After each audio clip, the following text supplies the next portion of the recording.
Sir, one of the aspects that the world is looking at very closely, and you hinted about that initially, is deep sea exploration.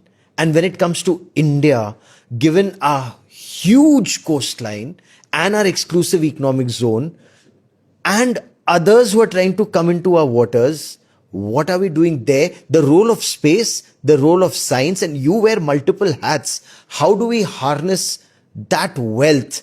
जो एक जमाने में कहते थे भारत सोने की चिड़िया है, हम असल में सोने की चिड़िया है. बिल्कुल. आई एम सो ग्लैड गौरव आपने ये विषय उठाया, because this is something not talked about often, and that is why prime minister Modi spoke about it twice consecutively in his 2 Independence Day addresses, 2022 में भी 2023 में भी, because he was trying to awaken the Indian mind to this vast wealth which is lying unexplored.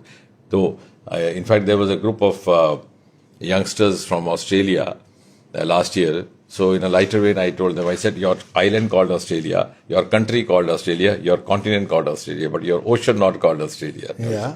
My ocean called Indian Ocean. Yeah. And then I try to give them a philosophical, explanation. मैंने कहा मेरे पूर्वजों ने भापा होगा कि इसके अंदर इतनी संपत्ति छिपी है, तो इसलिए नाम रख दिया हिंद महासागर के. कल जाकर के कोई भापेगा क्या है. हाँ, कि ये हमारा है. कैसे पुराने जमाने में होता था, जब there was no banking system in place, तो वो गड्ढा गाड़ करके किसी पेड़ के नीचे लगा देते थे सोना, ताकि जब आप उसकी छाव में 3-4 पीढ़ी के बाद संतान बैठे तो उनको ख्याल आया कि ये यहाँ क्या रखा है, तो खोद के निकाल ले. तो मैंने कहा शायद हमारे पूर्वजों ने भी हमारे लिए हिंट ड्रॉप करने के लिए रखा था नाम, लेकिन विडंबना ये कि उसका एहसास हमें अब होने लगा. Till 2014-15 there was no attention given to this vast resource, as you rightly pointed out. 11,000 kilometre लंबा हमारा coastal area. और 11,000 किलोमीटर.